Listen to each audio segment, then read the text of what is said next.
Alright, before I get into what we're doing, I want you to watch this other invader. I put out a video recently and I was like, hey, if you're the second invader, here are some things that, you know, will hopefully make you play a little better. Did you notice how that man just ran right up on me and started doing his Ash of War? Like, just with no regard at all for, like, my well-being or whatever. And this is one of those situations that's, like, winnable. That Phantom there, he's going to try and make trades against a Greatsword. Look at this! I mean, I'm right there, homie! Like, what are you doing? Who else were you trying to hit? You know? And I feel pretty confident he's not doing it on purpose. So now I got to get down here and save this dude. You know, because if I don't, then I'm in a worse position, you know, than if I do. But the guy with the claws, you know, like, he's just going to trade with a Greatsword. But, man, just frustrating. There you go. That's what we needed right there. That's that hustle. Anyway. I've been going through my old builds. I've made like almost 30 builds in Elden Ring. I've been going through them recently, and I've been, you know, shearing them up a little bit. You know, getting them a little more uniform in terms of like, where's their flasks, where's their bombs, where's their this, that, and the other, you know. I've been double checking, making sure the stats are good. Been double checking, making sure all my flasks are upgraded completely. Double check, make sure all my stats are like properly allocated, you know, not anything I could do to switch it up. Make sure I got all the talismans that I need, make sure I didn't miss anything. And as I go through and do that, obviously I'm doing some invasions as well. And so here you go, here's some invasions with the very first character I ever made, Redeemed Jeff. Look at the hyper armor on the Greatsword, the Darkmoon Greatsword. Hyper armor, trade. Go ahead. You want to do it again? You want to do it again. Trade. Ah, that's a fine trade. Trade again. I'll buy it at a high price, stranger. That's hyper armor. You know, that's, we love hyper armor. All the stats and all the talismans and all that stuff, it'll be at the end of the video. I don't remember if I, you know, made any changes to this build or not.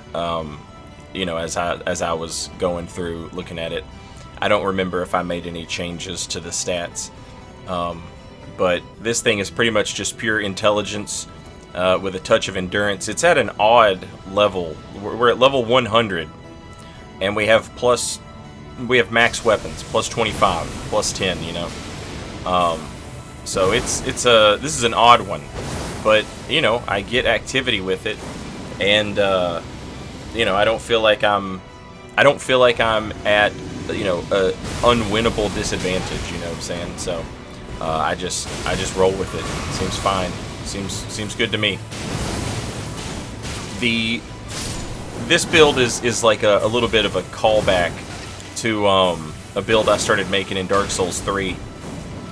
And then I went and made one in Dark Souls Remastered a little later on, where you just have like a real poisey, you know, Moonlight Greatsword build, and it with hyper armor working the way it does, and with R2 hyper armor heavy attacks working the way that they do, you can just make some brutal trades. Look at that, just all the way through the Ash of War. Watch this, beautiful, beautiful, lovely. That Rivers of Blood Ash of War, just, it doesn't do nothing, you know, unless you hit with the katana, which is beautiful. We got the powerful poking partisan on here for those light rollers, because you know they're going to be around. Got the carrion knight sword on this build. Got the horn bow. I've got like a cannon, I think, or maybe the ballista, one or the other. Don't really have many spells on this build, but I do have Founding Rain of Stars, which is a spell that I have enjoyed for a minute. It's bad, but it's cool. You know what I'm saying? Like, it's not a good spell. It's not gonna win PvP, but it's cool. So use it. That's what I do. I was watching Jerp, Jerp. Jerp does games. I was watching Jerp mess around with Founding Rain of Stars, and Jerp started using it like well above his opponents. Like he would be somewhere high above his opponents, then cast Founding Rain of Stars, and it has like that infinite downward trajectory, right? I don't know if that's the right word, but you know what I'm saying. That range. It'll just go down forever. There's a few spells in Elden Ring that'll do that. The red lightning spells also do that. I think all of them, but Ancient Dragon, Lightning Strike, the one that looks like you're throwing forks in the ground, you can use all of those. You can use all of those to, just rain hellfire down from on top. And Founding Rain of Stars also does it. So that's what we're doing right here. Of course, we gotta go in here and get set up and see if we can make it happen. Now, before we cast the spell, we want to switch over to Stargazer Talisman so that we have the int to cast it. And if you wanted to like really, go hard on this spell, you could, make some talisman swaps, have a physic, stuff like that, Terra Magica. You could do all that if you wanted to really like give people hell with this spell. And if you used it in this way and you spec'd out for it, you could do some respectable damage with it. An interesting little... It casts above me still here, right? So that branch is saving them a little bit. I should have came at that from a different angle. But it served its purpose. It did some damage. It made them think that they weren't safe. Hopefully it confused them a little bit. And it got them split up, which is all that we really need. And then, 3 versus 1 becomes 2 versus 1. 2 versus 1 can be a 1v1 in a heartbeat. All it takes is one well-placed moonlight beam, and you're going to go from 2v1 to 1v1. And that's it, So while the Founding Rain of Stars didn't kill anybody, it did get the message across that, like, hey, there's an invader here, and he's hitting y'all, and you're not sure where he's at, and it caused some chaos, and in the chaos, we're able to be cool and calm and collected, and, boom. Moonbeam. And that's it.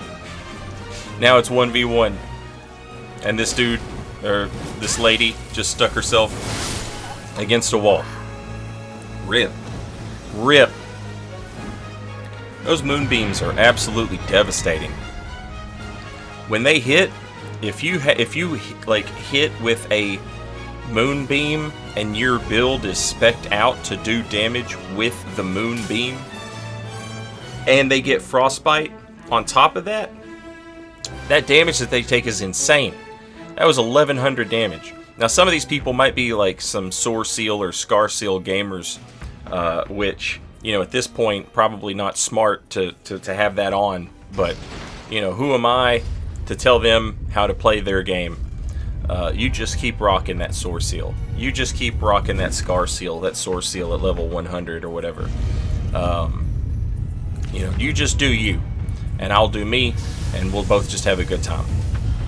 The elevator, of course, always pretty dangerous.